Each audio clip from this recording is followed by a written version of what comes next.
Yeah, thank you, whoever did that. Welcome everyone to Deep Funding Town Hall 74, if I'm not mistaken. So this is the 74th Town Hall we're having at Deep Funding, and it's good to see you all. We have about 16 people in this call. I don't know if I should run through each of your names. Welcome in Ayo, welcome Mariam, Priska, Yan, Bello Nuhu, Daniela Alves, Kel Mears. Sorry if I'm not pronouncing the name correctly. Welcome, Kelvin Abubakar, Lawrence Kwao, yeah, Stephen W, Ubio Obu, Ogechi Okeke, Vamsi Sompali, and I hope I pronounced that correct. Welcome in everyone. I'll begin sharing and then we can start. So I'll be sharing my screen to my slide.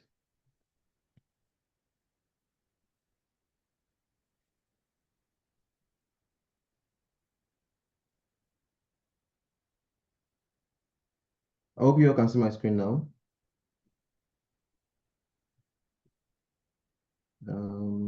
Yes, we can. Yeah, thank you very much, Priska. So welcome once again to Deep Funding Town Hall 74. We have 4 agendas for today. The first agenda would be an update on the Nigerian AI Hackathon. So currently, there is an AI Hackathon going on in Nigeria across all geopolitical zones.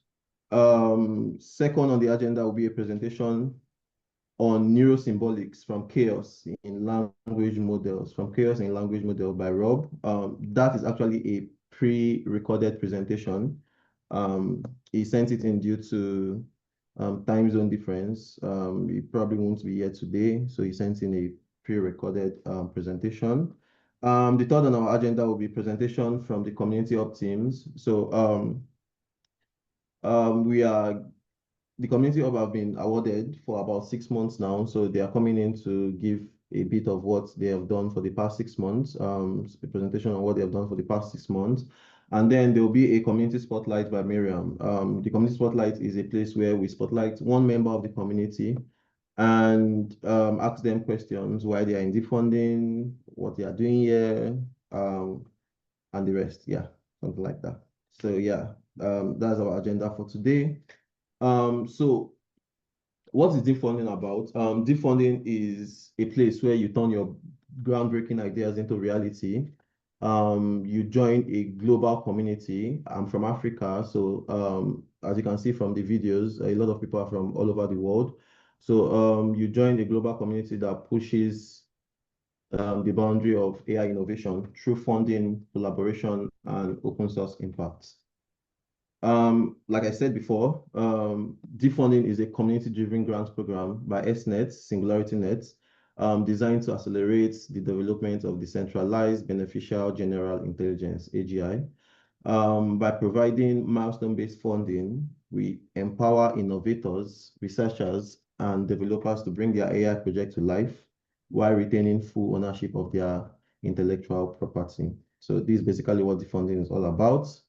And at Deep Funding, we do about 5 stops, 5 pins on Deep Funding. So at Deep Funding, you can propose, you can vote on these proposals, you can review each of these proposals that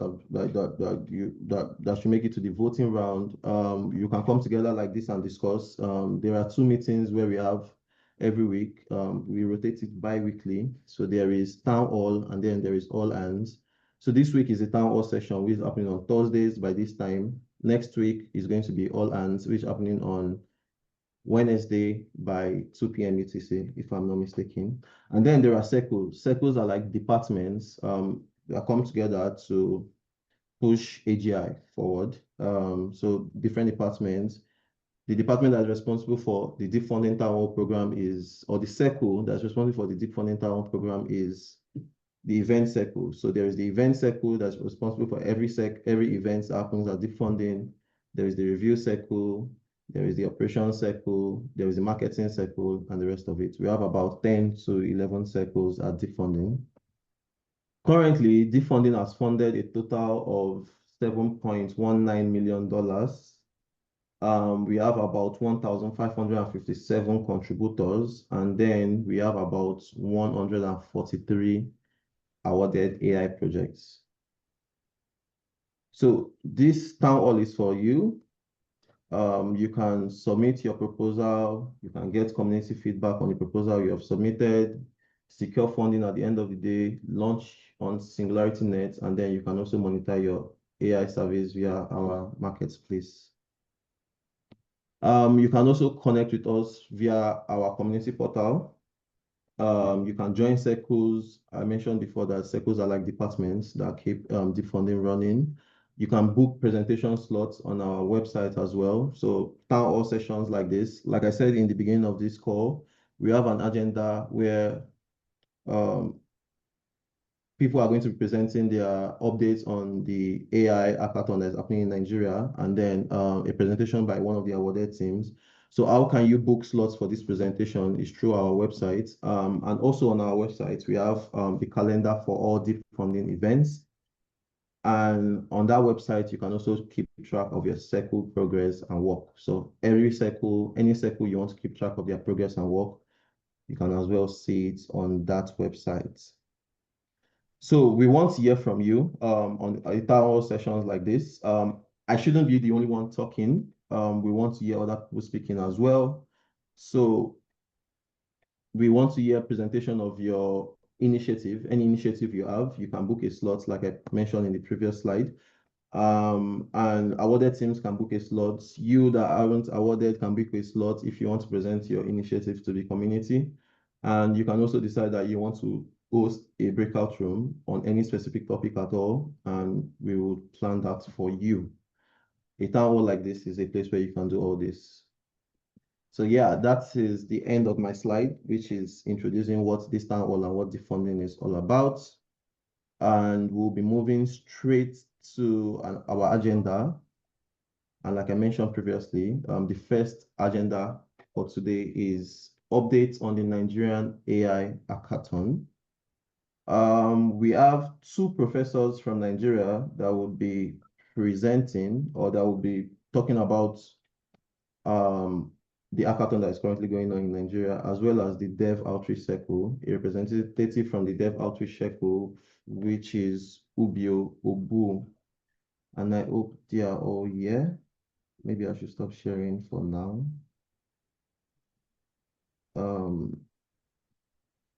Yep. Oh, we are about 30 in the call already. Hello, Ubio, are you here? I can see. I wanted to say, no, I'm not here.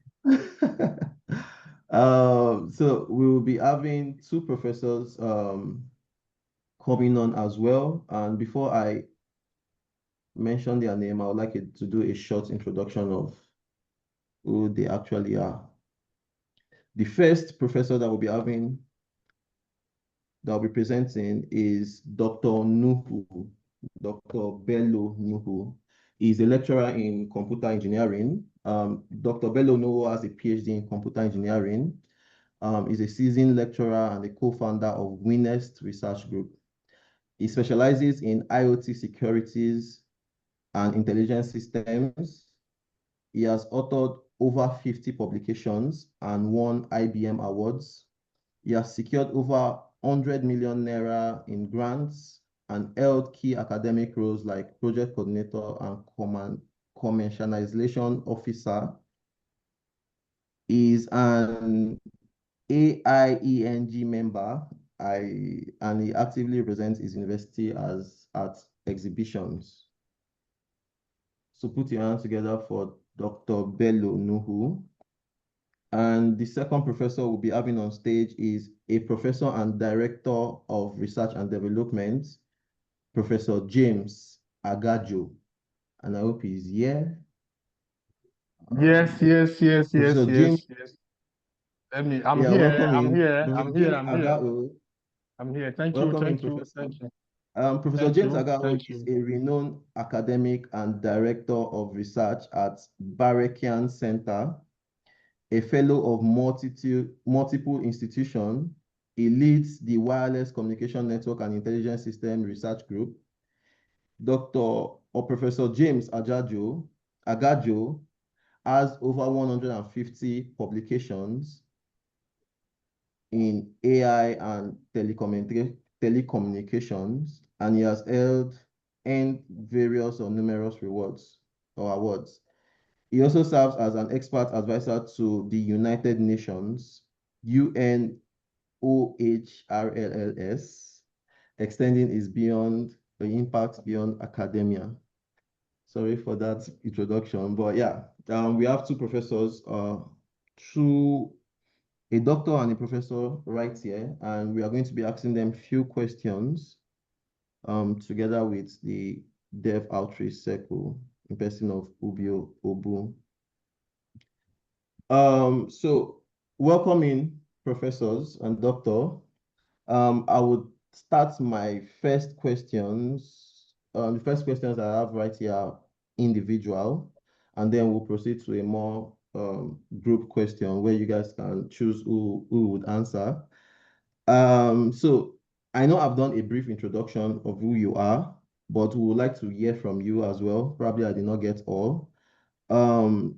So can we get to meet you?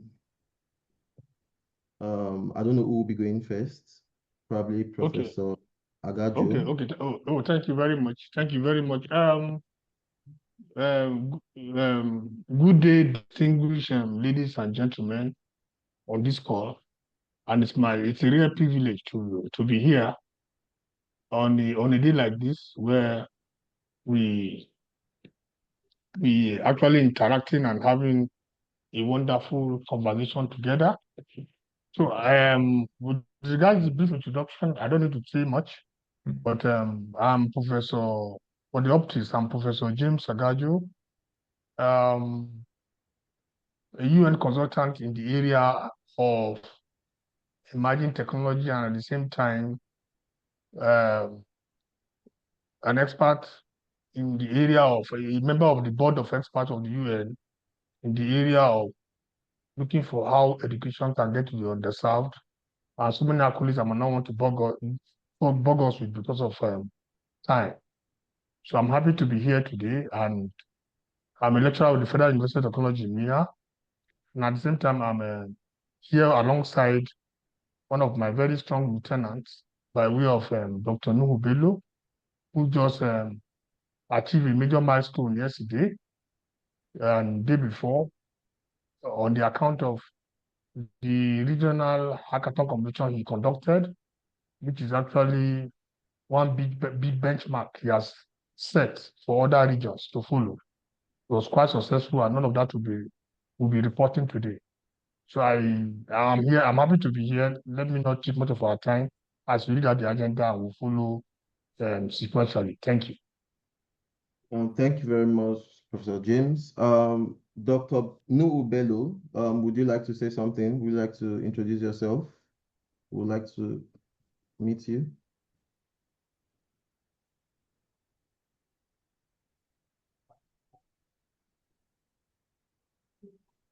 Is he still on the call?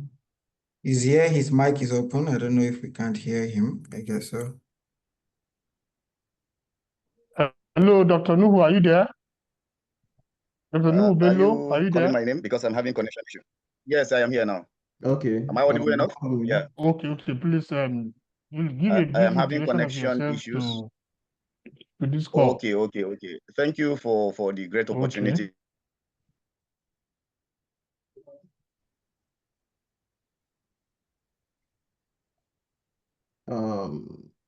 Dr. Nu, are you still there? We would like to meet you. Wow. A little intro.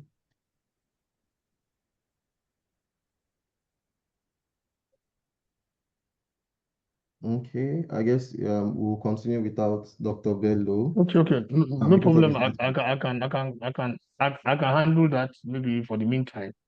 All right. No problem. All right. So, I'll move on to my next question, and this will be going to you, Professor James.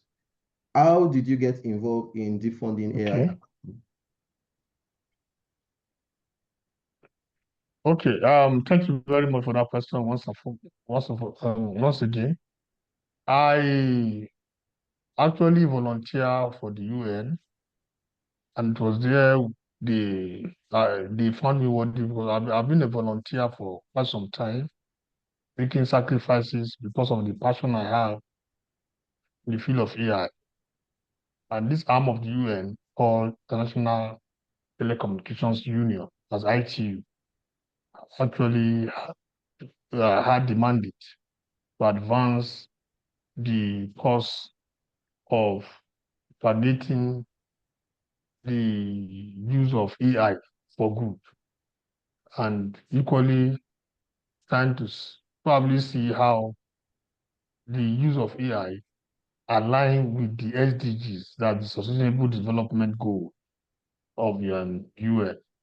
So for quite some time, from this region of the world, I've been making sacrifices by way of what? Aligning with their set goal and objectives, and equally volunteering to attend to some of the calls.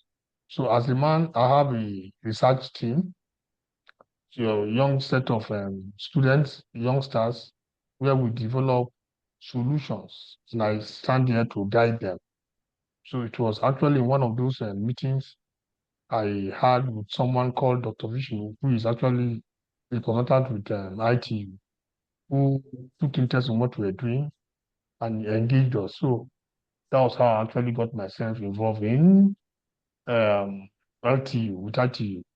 And ever since then, ITU has been inviting me to come up, showcase some of our solutions to some of our solutions. So it was in one of those meetings I met Mr. Ubio, who has actually been extremely magnificent when he met me, and we had discussion, and that is actually the essence of having such platforms where you could meet and discuss areas of common interest and collaboration. And he said, this is what we need to do. So he actually opened up deep funding to me. Before now, I think I have seen deep funding on one or two occasions, but it took the likes of Dr. Ubio to drive the concept of deep funding to me. And I said, wow, this is just what I'm looking for.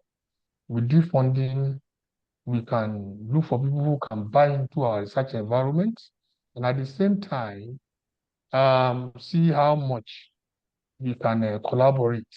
Because in this part of the world, you have students, you have researchers we develop, but we don't have people who help buy into some of our research ideas.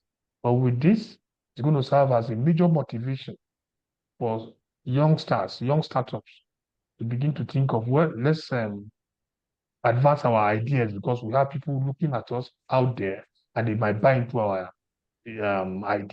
research ideas. So I think I see this as a real privilege. I'm so happy to have met Ubio, and thank you for introducing Deep Funding to me. And I must say thank you to Deep Funding for the wonderful job you're doing.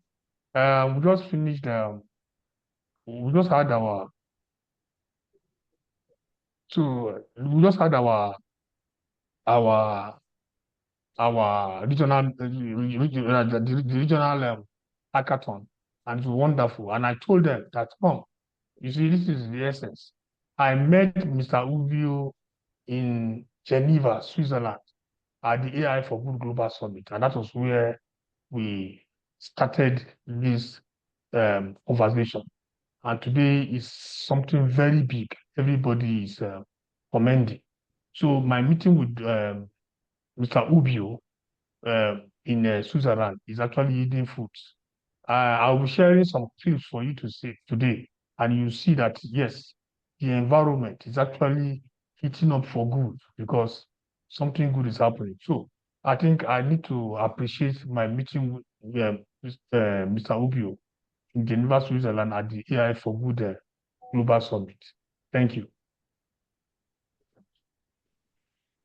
Yeah, thank you very much, Prof. You've actually answered a bit of most of my questions, the questions I have here.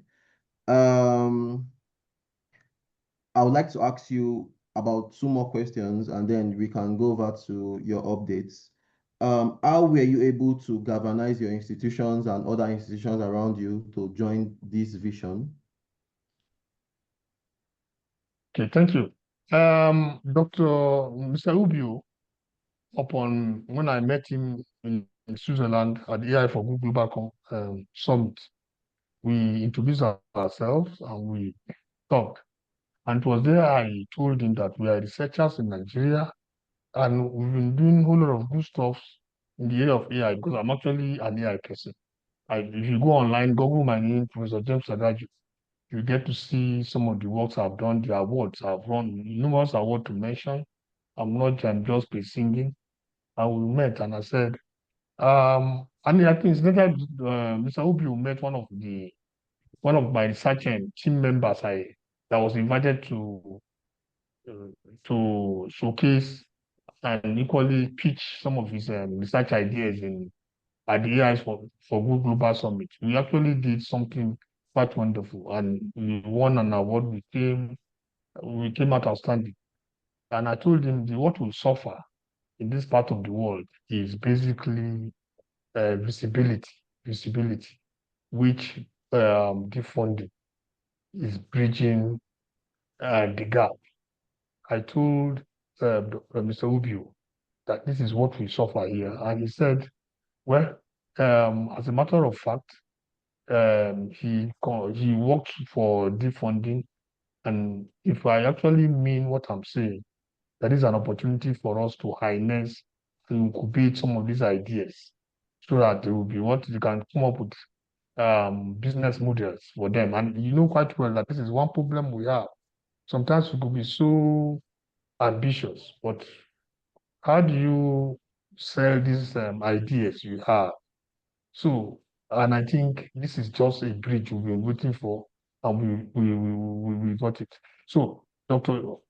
Ubio really played a key role by encouraging us, telling us, come, let's think about what to do. So, when he now told me, when he gave me this information about deep funding and the hackathon, wow, I said it's like something I've been looking for quite some time, and just all of a sudden it came. So it's good to persevere as in be resilient and be persistent because for very long now one will have been discouraged because I've not been able to see the likes of deep funding coming this close. And I can assure you, deep funding, that please or your investment on this is not for nothing because more and more persons are going to come. I'm going to be sharing some experience. I'm going to be sharing some experience in this regard. I'm going to be sharing some experience in this regard. The way Amana, the teams that came for the competition showed interest. So I'm going to be sharing that. So when he told me, I quickly I knew this was one gap we've been suffering, as in trying to make how to make our research products visible, research ideas visible. And this funding just came at the very right time to fill the gap. So called Nigeria as a country is actually segmented into 6 geographical zones. So it's no easy task for me. I had to look for the best mind, the quality researchers in different zones of the country, regions of the country, and we started. And of course, they bought into the idea, and all of them made sacrifices at making sure that they made arrangements because this thing has to do with so lot of logistics of choosing the university and the chief executive of the university accepting that the location should be used as the central point for the competition. So a whole lot of talks and logistics actually went into making sure that these selected areas are approved, and not only approved, they are approved with appreciation. Please, I want to tell Deep Funding that the entire chief executive, by way of the president or what we call the vice chancellors, are full of appreciation for considering their universities as centers for this competition. Because for us in the academia, this is one key area that is used in rating an institution. That if you have activities like this happening in your university, it increases your rating. So my vice chancellor sends his appreciation by saying thank you. That if you probably wanted to do a formal letter, he's going to do that. To appreciate you for choosing his university for this competition, because it was a convergence of ideas, people from other different universities coming, using your university as the platform to might showcase their work. So say thank you to Deep Funding, thank you to Mr. Ubio for actually making us come up and make our job visible. Thank you. Yeah, thank you very much, Professor James. Do you have any updates you would like to share with us before we move forward? Okay, plenty. I can so many. We would like that Mhm. you yesterday, summarize. ye- thank you, sir. Yesterday we had the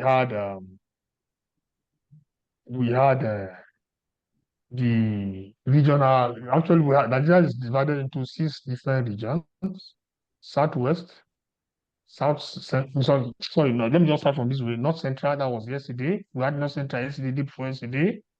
Then I'm currently, because I'm facilitating I'm a national facilitator based on the task Mr. Ubio gave me. So I was in a, hello, can you hear me? Yeah, clearly we can hear Hello. you. Okay, sorry. So I'm the national coordinator. So I was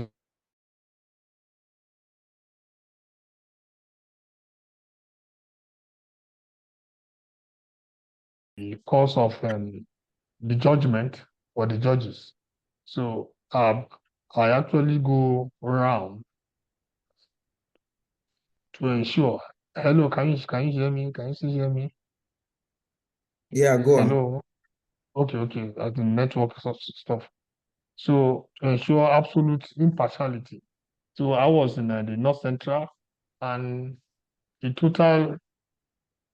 I have a statistics here to give to you, so that you probably be up to date with what is happening. So the event was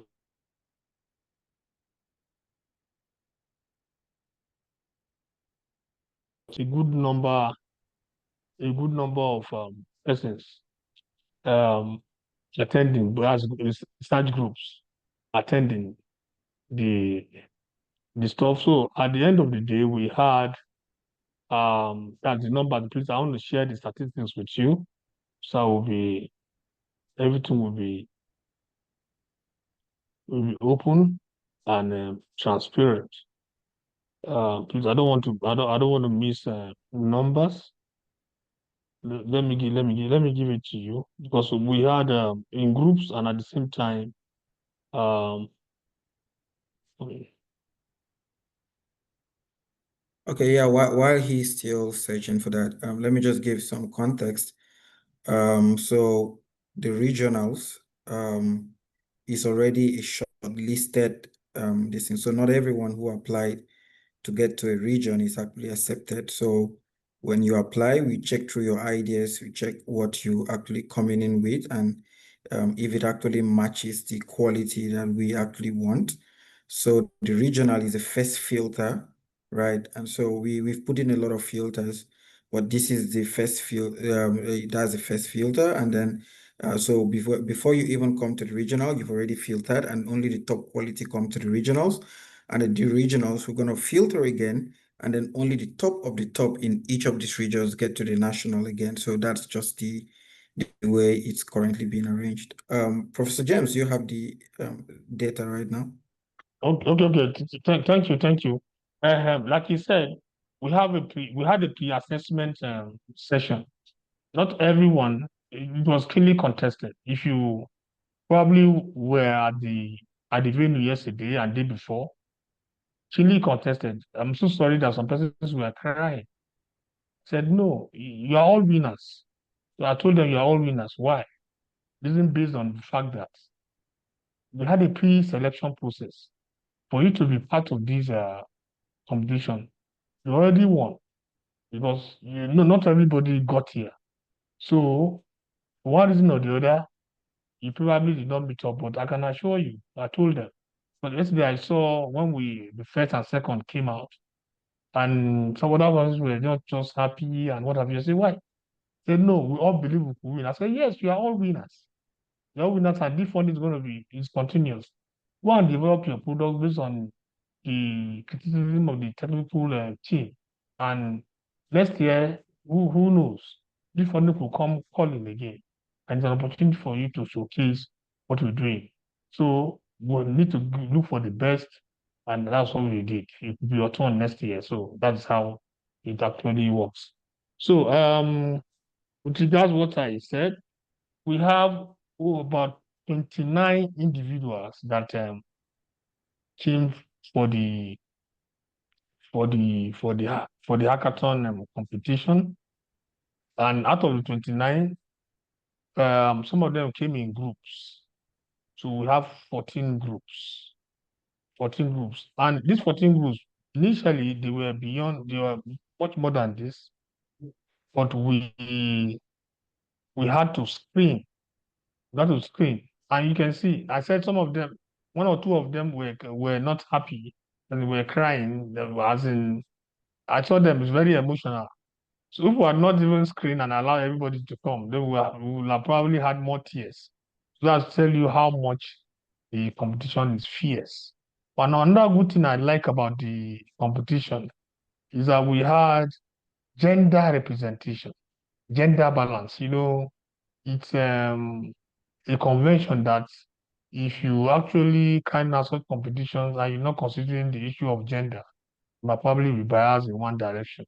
So for the winners, we have females equally representing, young female innovators equally competing with their male counterpart, which makes it look so balanced.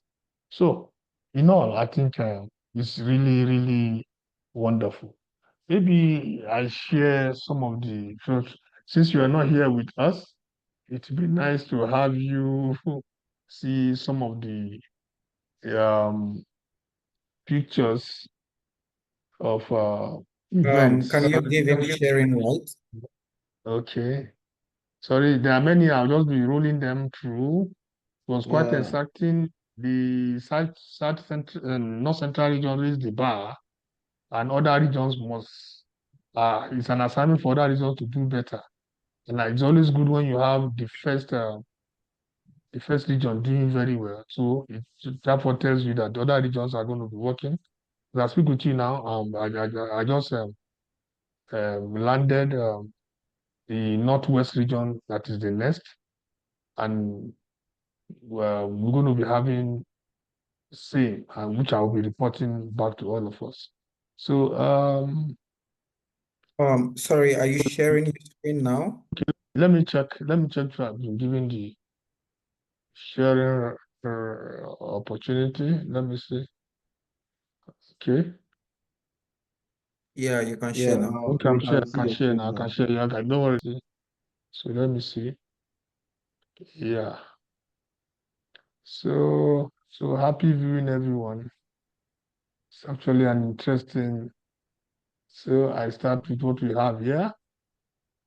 This is it that most persons saw. This is the flyer that went around for quite some time, National AI competition. A whole lot of persons saw it as being unique. Then these are the preliminaries, some of our young startups who came and ways of hacking. This is it. Please, I'm not editing anything, I'm giving it raw. So please, viewers, discretion is advised. So look at them. You can see some persons who work so much that this other lady is sleeping because no dull moment. Is sleeping after hard work and on and on. So this is another group that came from different universities, different research environment. Yeah, this is the presentation period by one of the ladies who presented our work. And here we have our judges, unbiased judges, absolute impartiality. We have others here. Here, this man you see here, I love what he did. He came alongside his students and allowed the students to defend. But at some point, we probably had to call him, that the judge had to call him, and was actually explaining one or two things. So, so whole lot of them here. Sorry, some of the pictures might be blurry. Yes, some came with humanoid and wanted. So this is the technical session. That's some of the technical things we're going around and asking questions from the students here. It's a scoring and a period of questioning and mentoring and equally analyzing what they're doing. And some of them answering questions. I have a whole lot of them like this. This is another one. Yes, some key personalities from the university came. This is my humble self here. This is the dean of research and development in the school, who has shown, who's been very appreciative of the fact that the university was chosen. He equally came around to see the wonderful work. This is a member of the media team with his video camera, picking up every, which I'm going to send to Deep Funding, because he's going to edit and make it very sharp. These are still amateur videos. So this is myself going around everyone and getting to listen to some of these stars. Please, I don't want to bug you. We have so whole lot of them.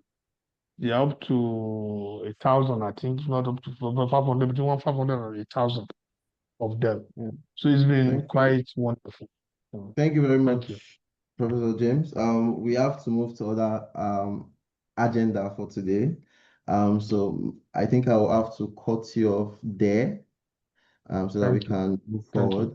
But thank you very much for your time. Thank you very much for answering the questions. Thank you very much for doing this wonderful hackathon. You've raised the bar for North Central, and we hope to see other geopolitical zones doing even better.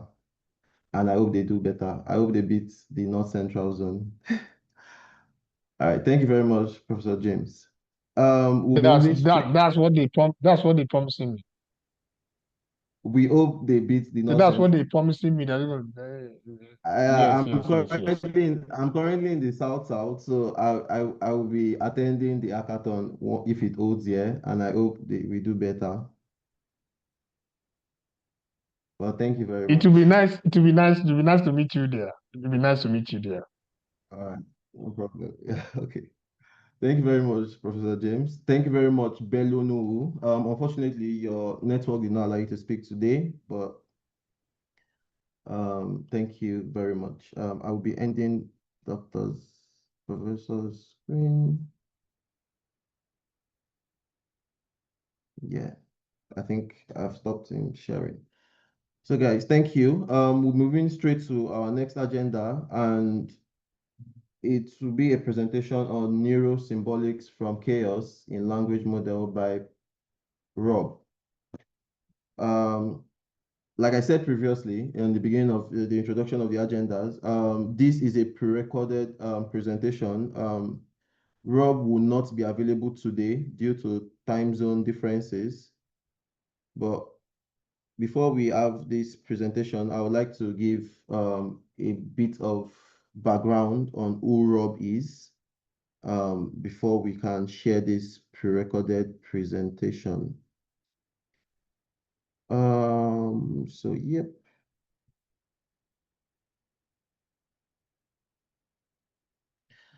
So Rob Freeman is a New Zealander with a background in physics. He has spent the past 30 years across Asia exploring how thought, language, and computation intersects. His work spans machine translation in Japan to computational grammar in Hong Kong.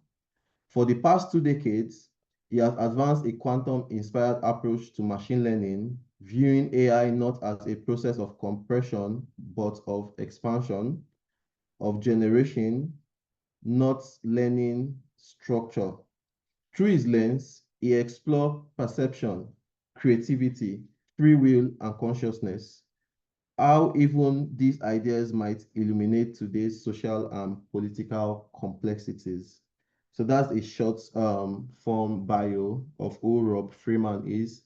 And he was awarded a project, Neurosymbolics from Chaos in Language Model.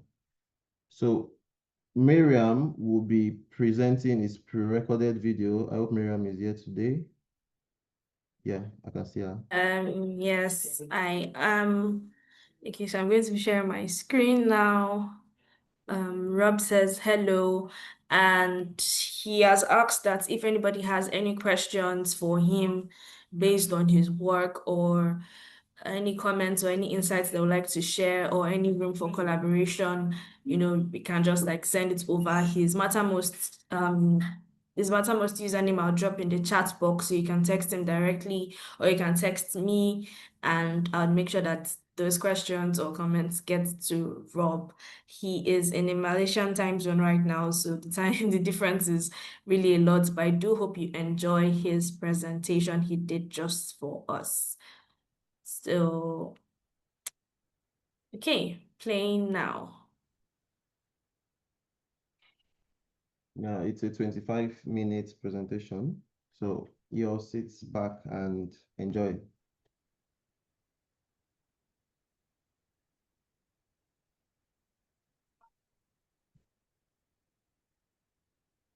We cannot hear it, Mariam.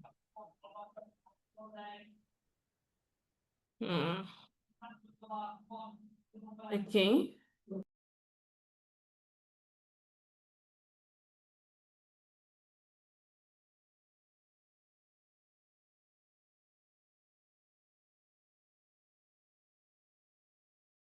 Okay, could you hear it then?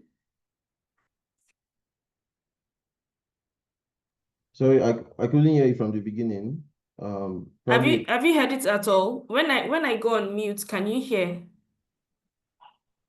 Try going on mute and playing.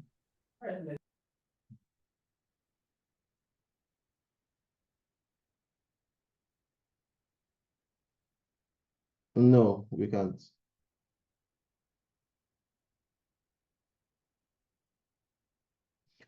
Someone suggested that you forgot to share computer audio when you were sharing your screen. So maybe that's the problem. So maybe you should unshare and then reshare with computer audio.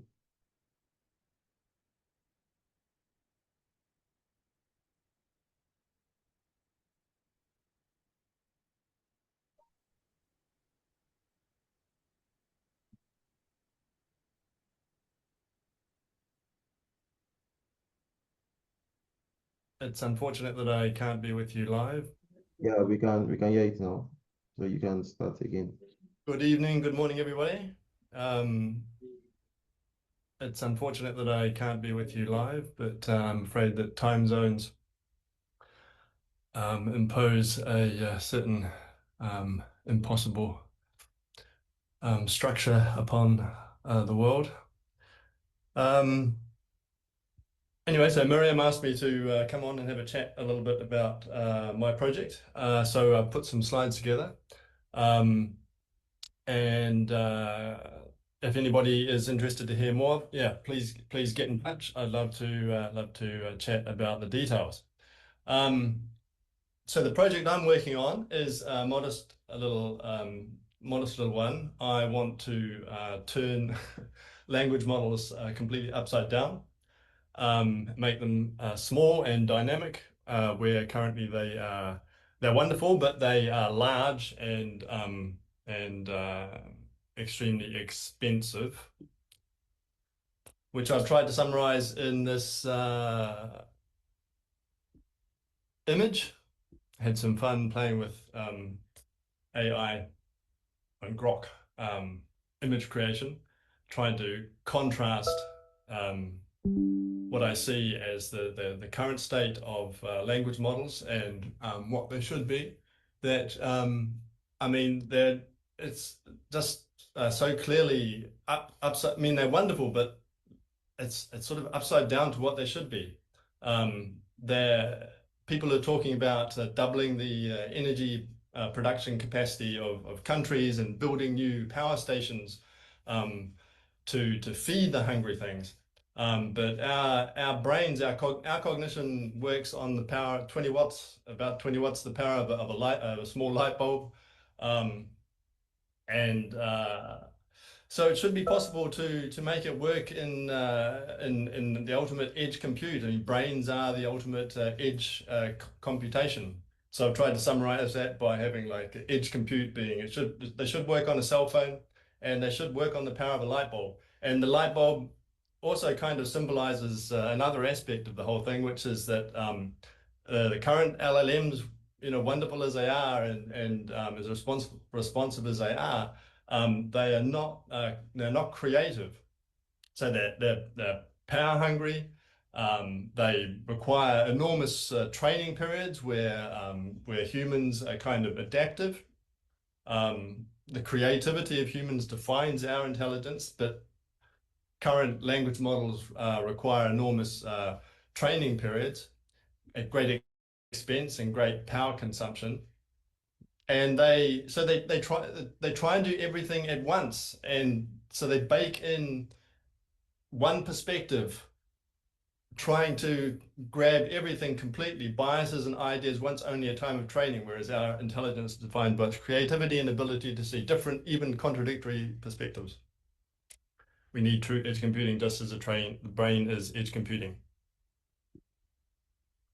And so this is another illustration of what I'm talking about. I think that so this is a picture of one of Stephen Wolfram's computational automata, where he has a simple rule which generates structure, which is a creative, which is constantly new. And I think the same thing is happening with language models, but language models are trying to learn all of the structure at one time. So I see it as kind of like it's a tail chasing impossibility, because these computational automata, they constantly create new structure. So I think what's happening with cognition is actually we're constantly creating new structure. Language models capture a lot of it, but they've got it back to front. They're trying to take the thick end of that pyramid first. It should be working from the thin end and creating structure as we go. So I see upside down in the sense of being this sort of upside down pyramid where we should be working from the small end and creating the immense structure of meaning in the world, and not trying to capture a complete structure of all meaning in the world one time only, one shape, one form, biased to one point of view.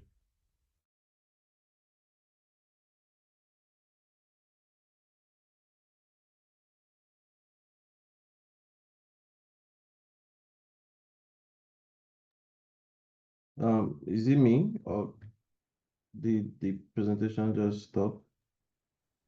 It's not you. Do you have access to the presentation as well? I think it would be easier if you can present it from your side. Okay, let me check.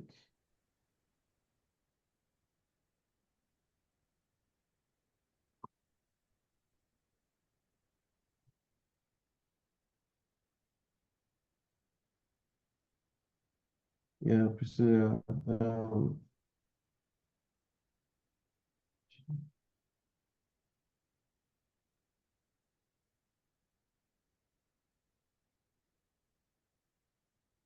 Can you all see my screen?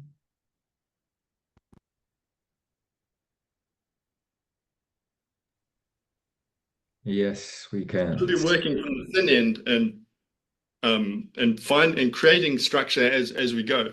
So I see upside down in the sense of being this sort of upside down pyramid where we should be working from the small end and creating the immense structure of meaning in the world, and not trying to capture a complete structure of all meaning in the world one time only, one shape, one form, biased to one point of view. Whereas our individual's perception of the world creates worlds of novelty which never end. But it's a good, and this is a good thing, because we don't want creativity to end. I mean, that would be a tragedy for art, for meaning. So it makes sense that there is no end to the creation. And so why? Let me just pop that up there. Why would this be the case? Why would it be that the structure of cognition and language models constantly gets bigger and doesn't end? How could that happen? Well, the thing, I mean, actually, I've been working on language models for a long time, so I have a broader perspective. And I was working on abstracting grammar. And what I found was that abstractions of grammar actually generate contradictions. This has been missed by the current technology, which has come from more of a place of technology, where you have this technology for finding patterns, and they applied the technology of finding patterns to language. And once they got big enough, they started getting wonderful results. But it's coming from a place of technology which assumes that what you're trying to do is find patterns. What I found was that when I looked at trying to generate the structure of grammars, you've got contradictions. And so I followed this thread of insight, and I found that it was reflected in all kinds of other fields, in philosophy, mathematics, and trace it down to this. The idea is that meaning actually generates contradictions, and so it has a long history in philosophy that people have noticed this, such as the famous liar paradox. That simply the statement itself, this statement is false, is a contradiction in itself, because if it's true, it's false, and if it's false, it's not. It's true. So it's both things at once. And I think that actually all of cognition works like this, and language models, language. I mean, this is a statement in language. So it's just a demonstration that within language, language has contradictions within itself. And so one thing can be many, and meaning can grow. And I think this is what happens. It's evident in the meaning of the liar paradox, and that manifests in the very structure of grammar in language models. But at the moment, it's being ignored. So at the moment, it expresses itself as largeness. They get very large, but never large enough, and never grasping everything, and no apparent structure, because the structure seems to be a bit tangled and mixed up and not obvious. So I think it's captured in the largeness, but we're not seeing it for what it really is, which is this dynamic ability to see many things in the world. But so it's reflected also so it's been a theme in philosophy for 200 more years, and most strongly at the moment in postmodernism, the idea of subjective truth. And this is actually, I mean, it's actually destroying society, that we have these conflicts about that there is no truth, or so philosophy has come to a point where there's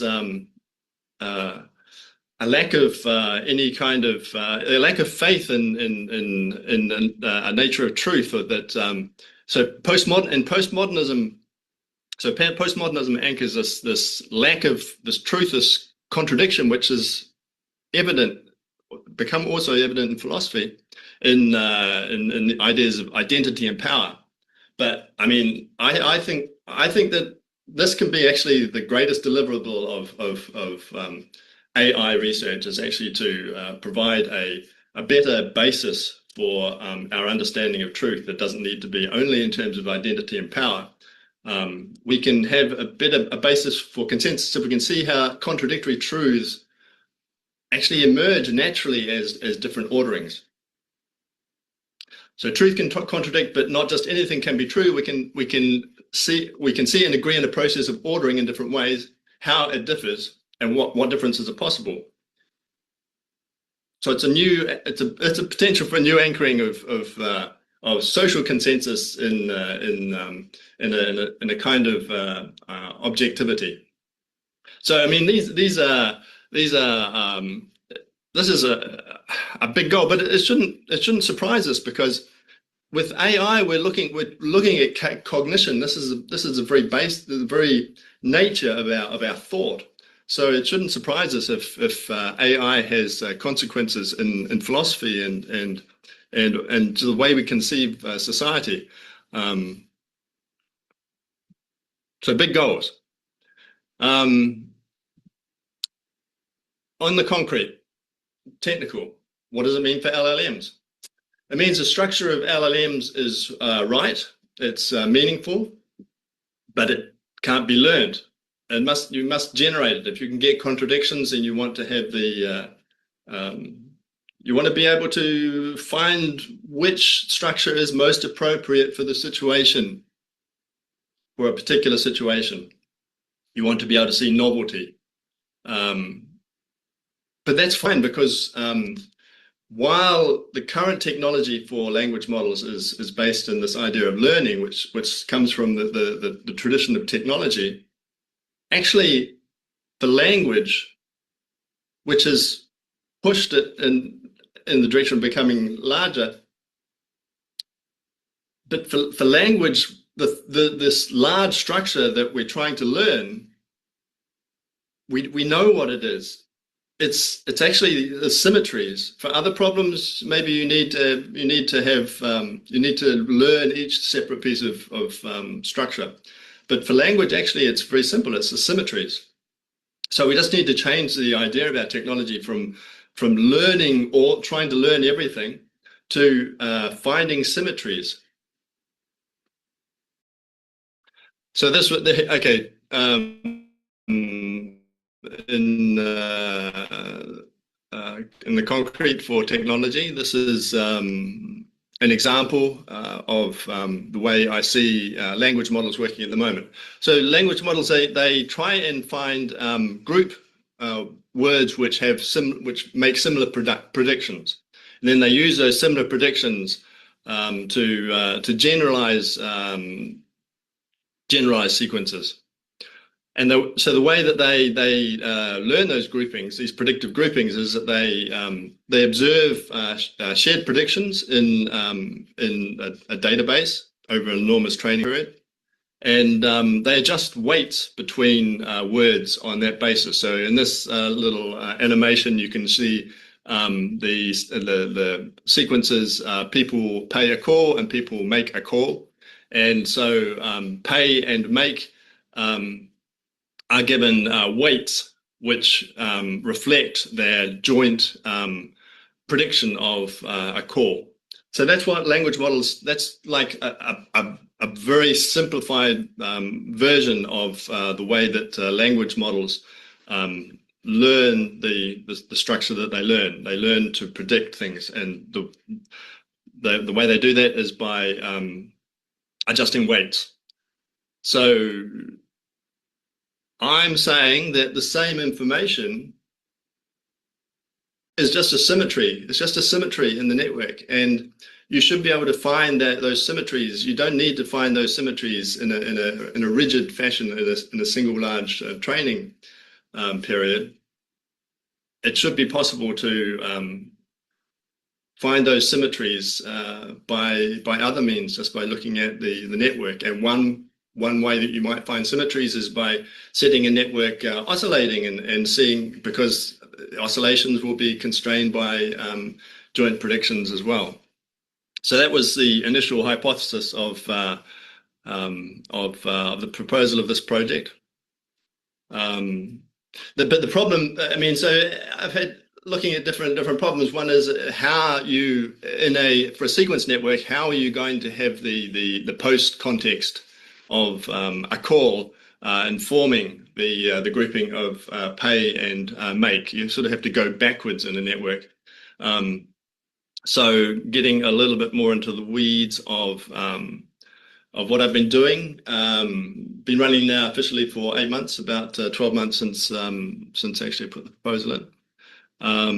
Currently at milestone 4 of 7, and I have some solutions to some thorny problems, in particular that going backwards problem. I think I now have a solution for. And here is, so this is what I'm working on at the moment. Remember, I'm trying to find these predictive patterns, which at the moment in language models we learn one time only by adjusting weights. Trying to find it dynamically as a predictive symmetry. So here's this pay a call, make a call example again, and here's a way that I've decided it may be possible for the network to be feeding that context information backwards. And it would, so you have say you provide a prompt to the network, you input the sequence pay a call, and the function of the language model would be to generalize that to make predictions about other sequences. Like pay and effort. And I'm using this example in particular because this actually dates from the 1990s. Some work I was reading by a man named Peter Howarth, and he found that students of English tended to make errors. Early students tended to make errors along the lines of shared contexts. So to say pay and effort in English is actually a little bit disfluent, but students tended to make those kinds of errors. And Howarth proposed that they were making those errors on the basis of shared context. And this really got my attention because I was also looking at structure based on shared context. But how would they be? Why would they be making these kinds of errors at an early stage of learning the language? Well, it's relevant to my problem of how the information travels back from the context. And the way I've struck on that this might happen is by disinhibition within a spiking neural network within the brain, really. So the prompt is pay a call, and then a call can have connectivity which disinhibits other words which precede it. So you provide the prompt pay a call, and then that can disinhibit other words which precede a call in a corpus, in a body of language, observed language. And then you might have background energy which because a word is not actively inhibited, then you find that just the background energy activates that word, and as that word is activated, it will it might then activate other sequences. So in this way, you might get the sort of forward and backward activation, which might be what is implementing these kinds of context generalizations in our own networks, and it might be a way to implement that in practice.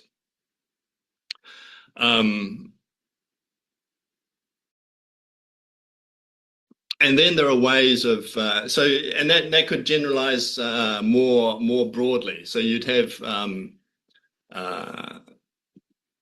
because now you want to have a way where because pay and effort is actually disfluent. So what could be blocking that mechanism? Well, it might be a broader summing of contexts where pay attention is another possible continuation of pay attention is a perfectly fluent combination in English. But attention, but you don't see examples of sequences like make attention, which is disfluent. So attention would continue to inhibit make. So the eventual selection of a language might be some kind of summing of these contexts. And the beauty of it is that you could have different summings. I mean, so different groupings of contexts could add together in different ways all the time to constantly create new patterns, which would restrict the language and in new ways, and actually be expressions of different order in the world, meaning in the world. So you can see here, I've got that you have attention inhibits make, and maybe it's the next one. You get both of them activated, and the grouping, there's a summing of different groupings to provide a net restriction on what is a fluent sequence in the language. So this is the way that I'm working with at the moment. Might be a possible implementation of this symmetry restriction idea. And there's some more. Okay, let's go back to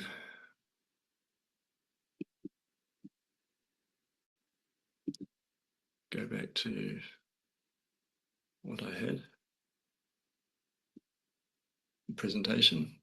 Just see how we're going for time here. I think I was on 15 minutes, but so I'm looking at and so what you're getting with this kind of structure is when I said you will have that the process of language models should be changed to be finding symmetries through the kind of oscillations. I think this might be that and that way of implementing those symmetries to make predictions, and it will generate so it kind of generates expansions of patterns which will add to find patterns and new patterns in real time. And in practice, this is the kind of structure that I've been able to generate so far. For a sequence like I think it's the CAT-SAT, and what I'm seeing here is a kind of oscillation of activations of actually within words, within letters, but creating patterns by having this backwards and forwards summation of energy spread and activation. So and this is the stage I've got to, but I'm very happy to talk about how this might be implemented. There's still problems with how that might generate the structures we need. So I'm very happy to talk to people about that. And just finally, as an aside, today I was looking on X and I was interested to notice somebody talking about diffusion models, which I kind of related as an energy-based and more so finding structure late rather than trying to do it in a single learning phase. And I was just interested to see that apparently, so Elon Musk is responding to a Twitter thread today saying that apparently his AI endeavor is also working on energy-based diffusion models, which is not exactly the same as the chaotic symmetry-based idea that I'm working on, but it's in that direction, so it's good to see. So, okay, I think I've possibly over 15 minutes, but that's what I'm working on. I'm sorry I can't be there to answer questions and chat about it with you further, but anybody wants to get in touch, I'd love to talk about it. Let's brainstorm and see how we can make it a reality, because it needs to happen, because we need AI like this. Thank you very much.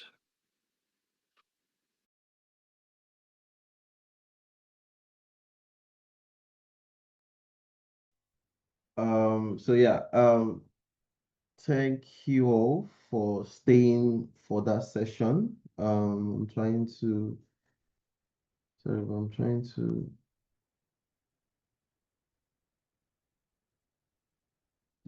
yeah, I was trying to post my background sound. So thank you very much for staying for that session. It was a 25-minute session on neurosymbolics in chaos. If you have any question, you can reach out to Rob on Mattermost at ROBF. I will put his username in chat so you can reach out to him. ROBF on Mattermost. So that's his username in chat. We're moving straight to the next agenda, which is a presentation from the community hub teams. I don't know how many community hub teams we have present at the moment, but yeah, you can reach out to Rob Freeman or Mattermost. Yeah, thank you very much, Mariam. So yeah, we'll be having presentation. Okay, so we have Guillermo here from LATAM and Maria as well. We have Vamsi from, I think that's Agrotech or Unchained. So I think we can start off with Guillermo. Yeah. Hello, Guillermo. It's been a while. Welcome, Guillermo.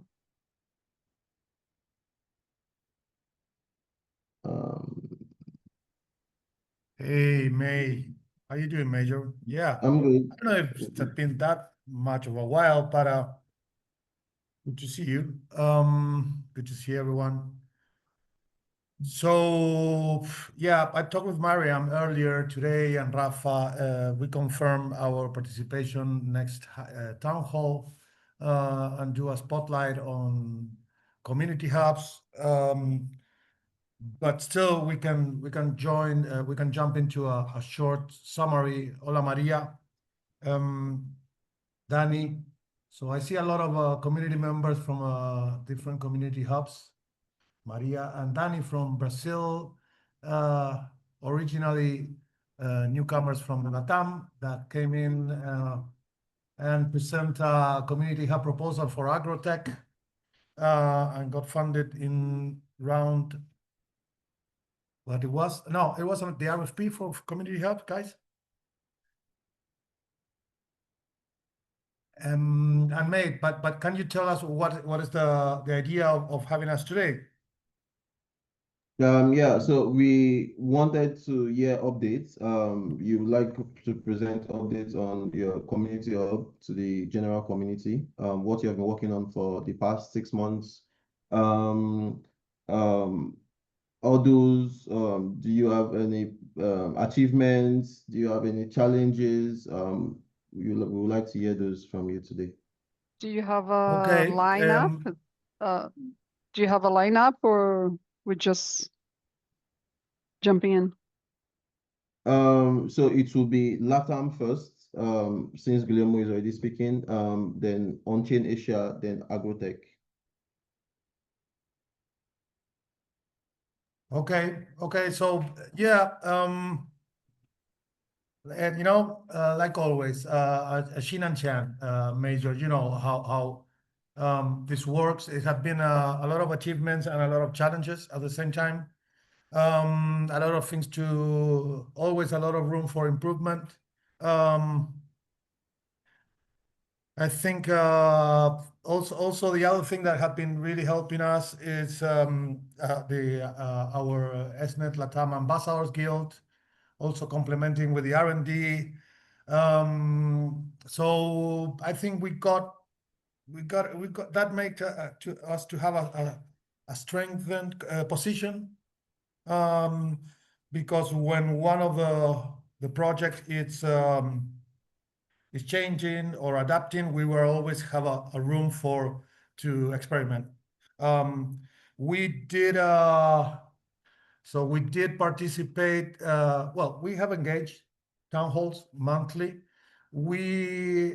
I think like last week, we submitted our last deliverables for the 6th month, town hall wise, and the X Space. We did have great experiences in both.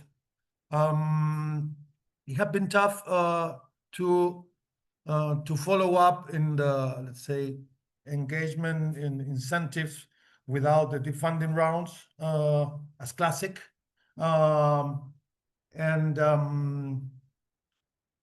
So that was something that we were able to replace with specific initiatives that we push by starting to participate in the different hackathons around the world online using the ASI stack. So we have been building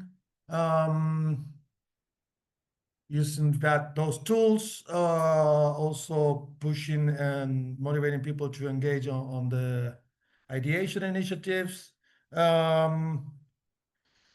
What else?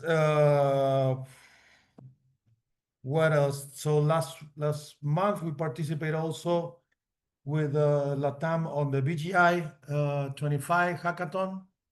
We were invited to participate as a judge, and then we invited Latam community members to engage on the hackathon, the BGI hack, that has 4 tracks.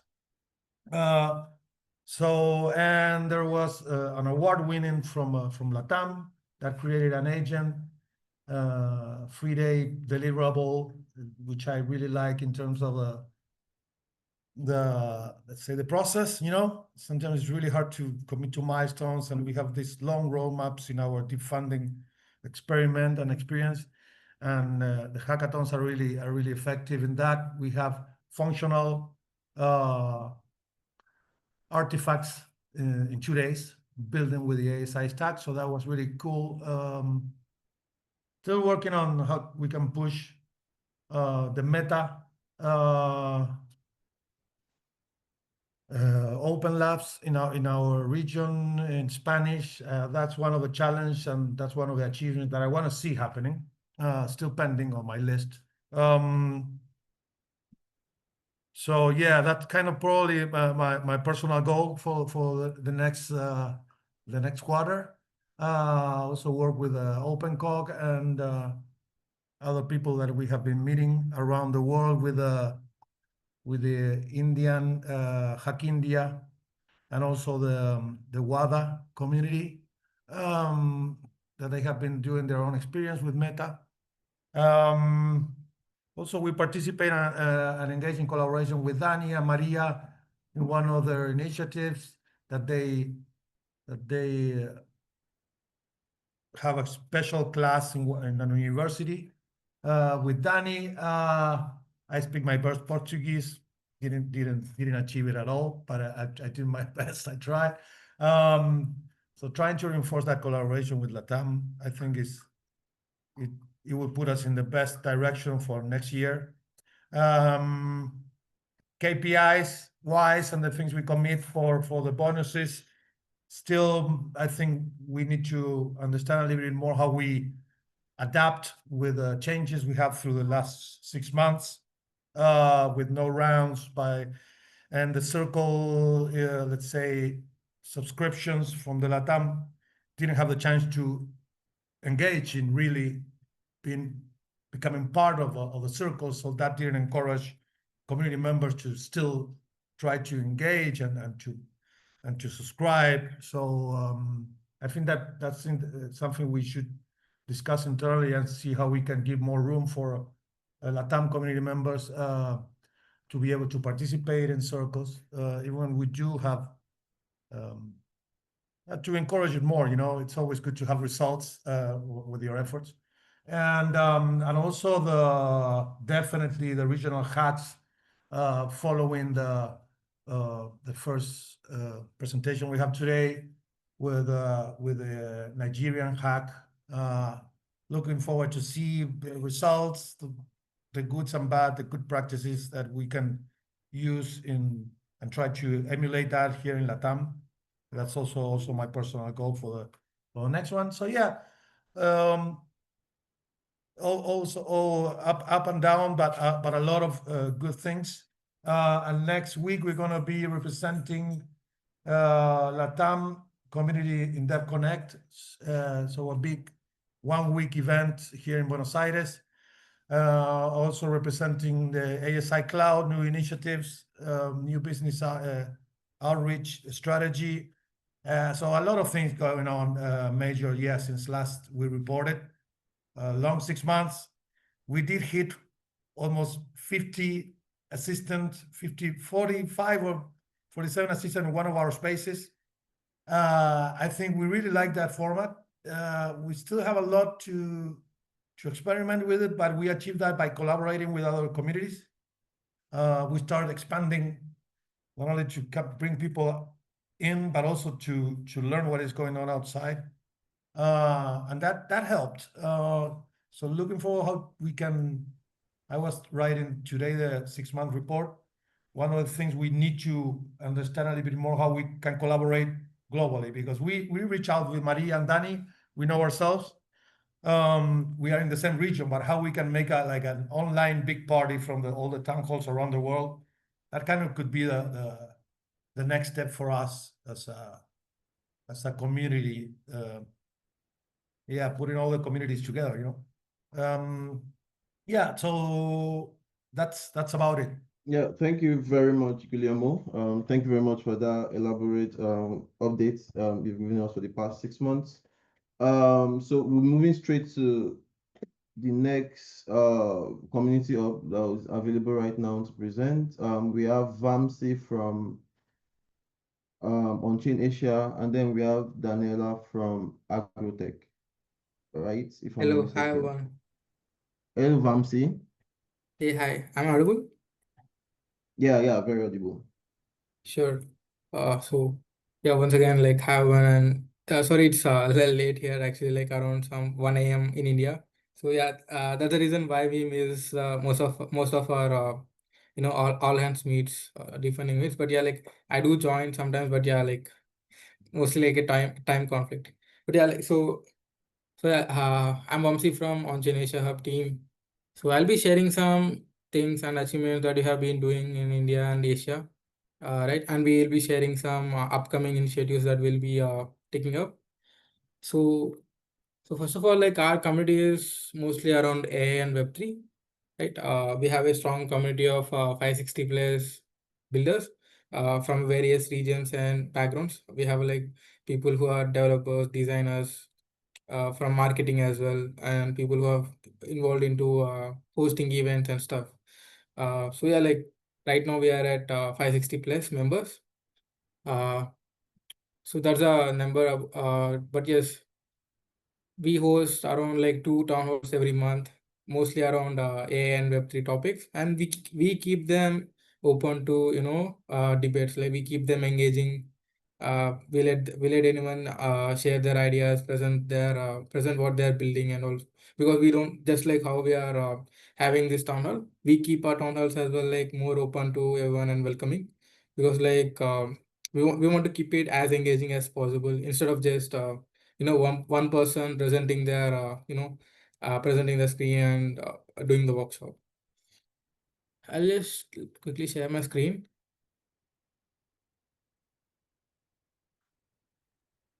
Yeah, you can. I granted you permission to share your screen. Yeah, so just a second.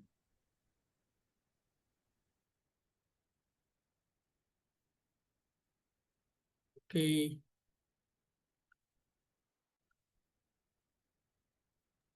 So we host all our events on Luma pages, better for tracking things. So like usually we cover topics like all the trending topics in AI and Web3. And recently we did a workshop around X402. So we have been collaborating with several regional communities all this while, right? And so we have made partnerships with them, and we have made some partnerships with some AI startups as well, and also some Web3 startups as well. So like this is mostly for we also host IRL events actually. Let me share one of the IRL event that we have done recently. Okay. Okay, so let me show this.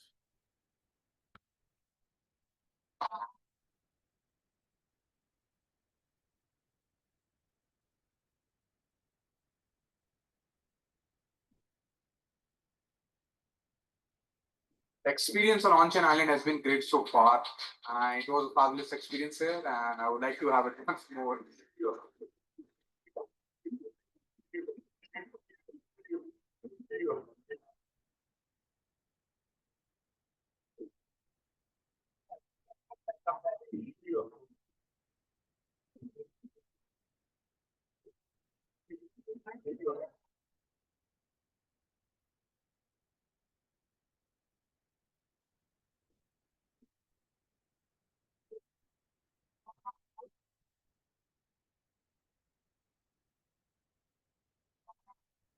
So like Onchain Asia was one of the community partners here. Although the main event sponsor was different, but yes, Onchain Asia was one of the major sponsor for the community. And yeah, like we believe in helping developers in our community build their product, and helping them launch the product, not just from the from their phase from ideation to the product.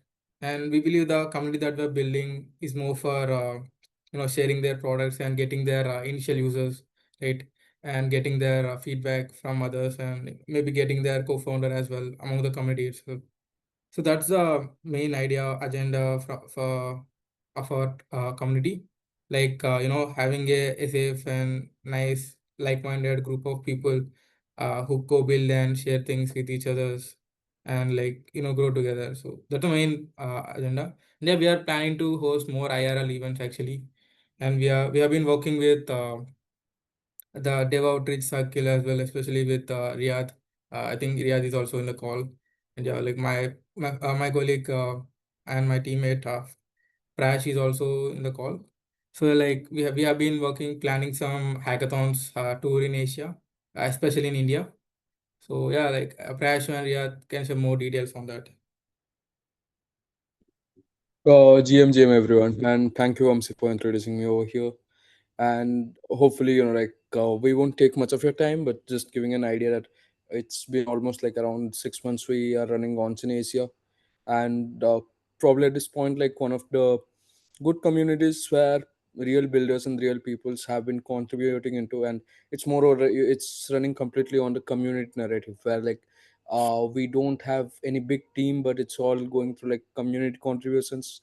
We have people who are coming and taking part, people are coming and contributing it to grow more. So that's how we have been doing so far. And apart from that, we do love hosting IRL events, and right now with Onsen Asia we have been hosting a series of remote events, like online events. But apart from that, very soon we are working with Riyadh together on hosting our very first IRL hackathon that's going to come up in the end of November.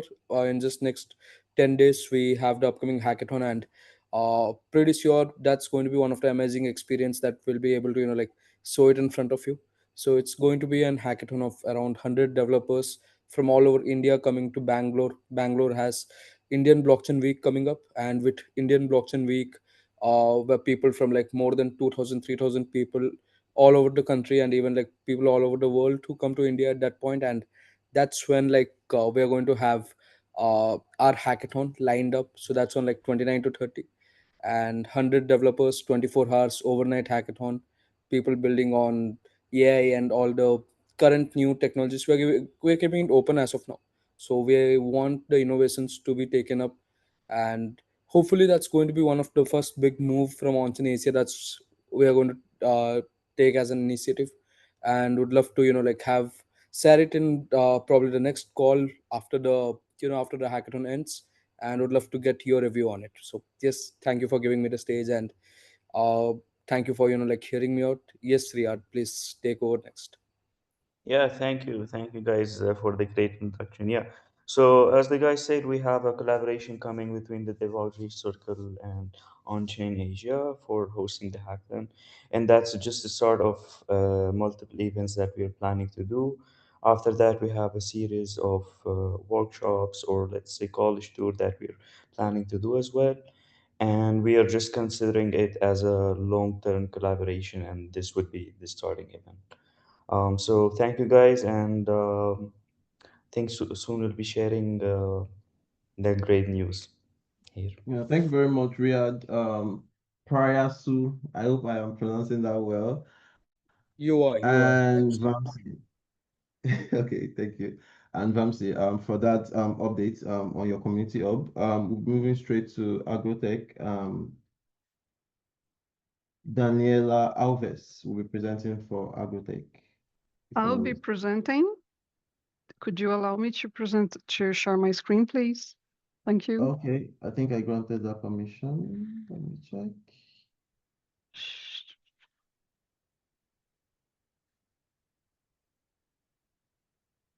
Yes? Yeah, we can see your screen. Okay, can you hear me okay? Yeah, clear. So my name is Maria Carmo. I'm from Brazil. I am working together with the co-founder leader, Daniela Alves, and we are been developing all these activities for the past few months here in Brazil. This is the Agro Hub AI. Oh, just a sec.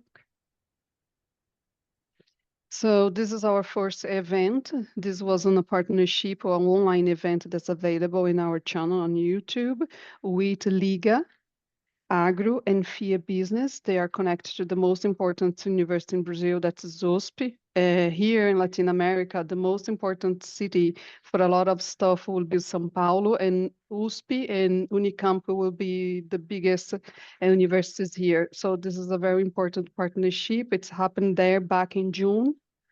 And we have 17 people to attend that event.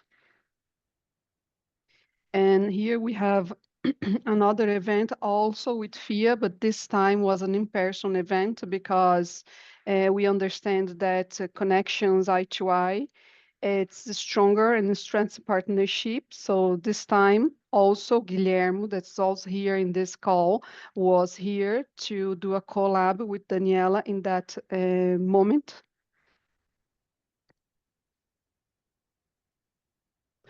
Here is our partnership with the National Observatory of Blockchain, where we can send information about blockchain, produce content, or even contribute to courses. It's a huge network, and they are connected with the Ministry of Science, Technology, and Innovation in Brazil, and that specific institution is up in Brasilia.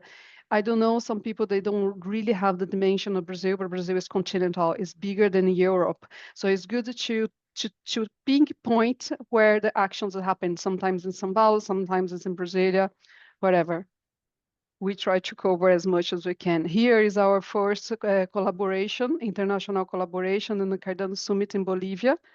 We got four participants. We got a candidate for president, ex-president. We got a candidate for the mayor of La Paz, talking all about blockchain, how they would like to use the technology to evolve. I think it's important to evolve everyone in the conversation. My background and Daniela's background is teaching, is why it's so important to us have this diversity of voices. Here is a partnership with ADESC, Association of the Graduates of War College, where we got senior military, government people, business leaders, academic researchers, strategic partnering professionals. It's happened in the 9th of October. Daniela was there in person, was an in-person event. This is in the south. Brazil is huge in agribusiness, but the main regions is south and the center of the country, I would say. And here, the talk got elected of the best one, and Daniela got this awarding from this event. Upcoming events, we're going to be in Buenos Aires. Daniela going to be in Buenos Aires on the 4th of November, talking about the hub, and also we're going to be presenting it in the Cardano Summit. Daniela going to be presenting it in the Cardano Summit. So we hope to increase our numbers and to get even more attention, because when the people is already in crypto, the attention to go, to follow, to participate is better, I feel, in some kind of way. So we got, our community got 75 active members. We got futures partnerships that we are working on. I'm not going deep in any of these ones. We have 4 here. We have Andrea, Andean, we have AgroCorridor, we have Agnest, and we have Snash. The only one I would like to talk a little bit is the AgroCorridor. It's not a corridor, it's like a road for business. So who participate in that project going to be in touch with a lot of startups and a lot of agribusiness in São Paulo, in the richest cities of countryside. I'm talking about the capital, but they go over and put all these people in touch and together. So I think it's very important for us to be present there. And then here, here's something that we accomplished, like we kick off with a FIA partnership and Liga Agro. Also, we build the community with mentorship. We have international collaboration. Also, we have government partnerships. Also, ecosystems integration that with the National Blockchain Observatory, and strategic leadership with ADEX presentation. And then here is where we are looking forward. I have been in the last minutes talking about the past, but now we are talking a little bit about the future, what we are looking for 2026. That's the expansion. Go to major events in Brazil. We need like to top it up our finances, but we need to be there. We need to talk to people that are actually in the business. We want to grow our community to 1,500 people, make more partnership, and to grow what we established in this first phase of the project that we call just settling the path. So when the people come to the next stage, we are here ready for them. Thank you very much. Thank you, Daniela, for everything. Thank you very much, Maria. Thank you very much, Daniel. I guess that's the 3. We actually have 4 awarded community hub projects, but we already had a presentation from the African Women in AI by Mariam, I think last week or during the last town hall or previous town hall. So now we just had a presentation from the remaining 3 community hubs. So thank you all for taking time to attend this town hall and presenting what you have done for the past 6 months. it's good knowing that the town hall or the community hubs has been very active. I can see from one person's slide that you actually had 75 members, which is very, very impressive. Because if you think about it, Deep Funding Circles is about 100 members right now. So having 75 members from a community hub is actually an impressive number. Yeah, putting it into stats. When So you thank put you in very much. perspective, that you in the bear market or in the down feeling of the market is a lot of people. Yeah, definitely a lot of people. Yeah, I thought about it in every aspect, and that's a lot of people. Thank you very much, Maria. So we'll be going straight to the last Thank you. agenda for today, which is Community Spotlight by Mariam.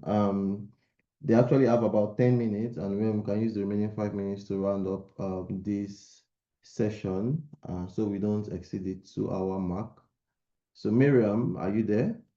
Let's have your Yes, spotlight.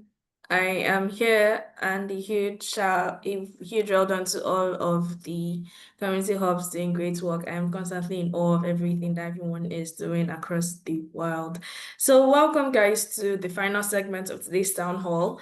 It is the community spotlight session, and here we just try to spotlight members of our community that are serving in every and all capacity, and just getting to know more of them and their work and their aspirations, their goals, motivations, all the things that make us human. And today, our guest is Abdul Rahman from Marketing and the Review Circle. Abdul, are you here? Yeah, I'm here. Thank you, Maria. All right. Hi, Abdulrahman. Thank you so much for being here. We are super grateful for you taking out the time. So yeah, we have a little time to just go through as many questions as we can, given our time. Okay, so first of all, I'd like you to first share what your current role or area of focus is within the deep funding ecosystem and what drew you to it. Thank you very much. I think you have helped me to do that already. I am contributing from the marketing circle and at the same time from the review circle. But I tend to focus more on the marketing side, and it has really been very interesting. Yeah. Okay, I've been very conscious of time. Okay, so what would you say your typical day of contribution looks like for you? How do you engage with the community? How do you work with projects that go on here? There's so many things happening at the same time, and I know that marketing circle is one of the most engaged circles. So what does a typical day of contribution look like for you? Yeah, that was a very great question. And I would say what I could define to be a typical day of contribution for me should be that just be always there, almost every day, and contribute no matter how little the efforts you are. And that has been very, very helpful for me. So, like you said, from the marketing circle, that has been very quite challenging to engage with all other circles. And like my colleague will say, we are more like serving almost every single circle here. So in terms of putting different out there. So the expectation is much, and quite understanding that. So it's very, very, really important for us as well to be always active and be there. No matter how little efforts you can put in, so just be there. That's what I was saying. Okay, thank you so much for sharing that. I think that's super important for us. Something we can take home is becoming people who others can trust to be there. So we may not know what we might have to do or how we can possibly contribute, but to know that in every circle in this case, or in every department or in every tribe, every setting, you become the person that others can count on being there. And I think that's really commendable. So well done, well done, well done. Now to my next question. This is an interesting one, but which part of the deep funding process or culture do you find most inspiring or impactful? Thank you very much. I will say this is quite okay. I don't want to say it's quite challenging, but I will say probably if I could reframe the question to be that most interesting, but not that really to me, and this is a personal opinion, not really a generalized one. I would say it is decentralization. So the culture that allows people to have their own individual contribution to a greater system like this is really most interesting for me, and what has been the reason why I'm in deep funding, to be honest. But in the other part of the question, that probably most impactful, I would say not to the extent I would have imagined. When it comes to decentralization, it's comes with a lot of trade-offs that we cannot avoid. So there are a lot of conversations that can be discussed around that notion of mine, but I think we don't have a lot of time to do different class. Yeah. All right, then. Thank you so much. Decentralization is one of the most intriguing things about our ecosystem, and to see how it actually plays out can be such a life-changing experience for many of us. So I totally agree. Now to a more personal question. If you could have dinner with one person from any place, any field of study, of work, any time frame, whether it's somebody that lived in the 18th century that you know of, or somebody that was, in the year 2000s, but basically if you could have dinner with just one person, who would it be, and what would you ask them and why? Thank you very much. Earlier, before I joined Cardano community in late 2021, I think late 2022, I would have said, or I would have answered this question to be Elon Musk. But yeah, but when I joined Cardano community, at that point in time, I have a very different opinion for these questions, and that would be Charles Hoskinson, who happens to be the founder of Cardano blockchain.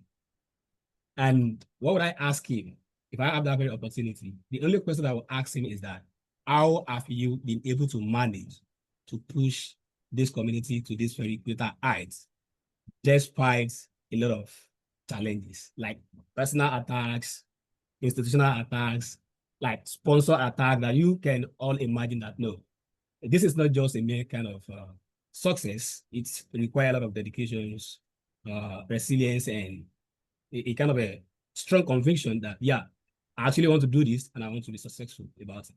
So I'll ask him, how have you been hoping to push this community forward to this very great extent? Yeah. That's interesting, and who knows, you just might be able to score that dinner after all. If you're a fan of the founder of Cardano too, maybe you guys can start code mailing together as a group and inviting him for dinner or something. Well, thank you so much for sharing. That was really lovely to hear. Okay, so finally, what is an advice or an encouragement you'd like to give somebody who is new, who is just discovering deep funding and wants to get involved? My advice would be that for every community, they have their respective values and ethics. So what I will advise people to do when we are joining deep funding at first, I'll ask you to be very, very patient to learn, understand the ethics, and to some extent the values of deep funding. So that is the advice I will give to anyone that is just coming in. It won't be that very clear at first, but with times, I mingle with people, so you get it very clear. Yeah. Thank you. All right, thank you, Abdul, so much for sharing that. And I hope that any newbie who might, watch the replay of this town hall on YouTube, or somebody who is here and is considering joining a circle or the other, takes inspiration from what you've said. All right, thank you so much, Abdul, for being with us today. Thank you, thank you, thank you, thank you, thank you. You are a superstar, and from all of us at Deep Funding, we are grateful for all the work that you do. Thank you. Mayor, over to Thank you. you, Mariam. Yeah, thank you very much, Mariam. I remember speaking with Abdul first as an awarded team, and then before you know it, I started seeing Abdul being part of circles. And now he's a marketing circle coordinator, if I'm not mistaken. So very impressive uptrend from Abdul Rahman. So thank you very much for that for that spotlight. Yeah, it's a community spotlight actually. With person of Abdul Rahman. And we've come to the end of our agenda for today. Do anyone have any contribution, any last sentence, any last thoughts, any criticism, anything at all to say? We have about 5 minutes more until the end of this call, but in the absence of no question, we can end the call right now. Hi, everyone. I just want to reach out and say if you want to collaborate and if you need help in any sorts, I'm open here. My DMs are open. We are open to contribute here to learn and maybe share the things we have learned ourselves. Thank you. Yeah, thank you very much, Maria. Your DM is open. Where do we reach out to you? Mattermost, Telegram, where Normally exactly? X, that's Maria Carmo 369, or Telegram as well. Yeah, Maria you Carmo. can drop the link in Yeah. chat. Is that possible for you to drop the link to your X and Telegram as well? So what just got to me that our X Spaces will be back on Monday, episode 8 of our X Spaces. It's always a very interesting session. So we would like to see you all there. Do well to attend our X Space, Deep Funding X Space on Monday. There will be flyers and content, so you'd follow up with the time and all that. But yeah, thank you very much, guys, for coming to Deep Funding Tower 74. We have a hands up. Khalid, you have something to say? Hello. Hey, Khalid. Good evening. Good evening. Thank you for having this session. Really impactful. I have one question, please. All right. I want go to on. ask, when will the Northwest Hackathon take place? Like, what is the date? Northwest, you said? Yeah, Northwest. Is Ubio still on this call, or anybody from Dev Outreach Circle? No. I personally don't know the dates for the Northwest. And no one from the Dev Outreach is currently on this call. But if you are on Mattermost or on Telegram, you can drop your handle, and then when I get answers to your question, I can text you so that you get the information. Is that okay? Should I drop it? Yeah, you can drop your Telegram username in chat so that I will send you the information once I get it.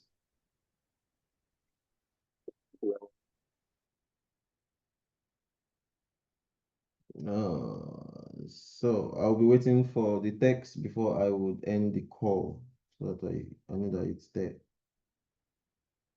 But in the meantime, thank you all very much for joining Deep Funding Town Hall 74. We hope to see you next week on our all-hands segment and upper week for another Town Hall section. And we are going very Khalid, I said your Telegram username. That is not your username. So sorry to interrupt. Was he asking for Northwest? Northwest Yes. is the 13th and 14th, so basically today and tomorrow at Ahmadu Bello University's area. Okay. Khalid, you got your answer. Is that clear?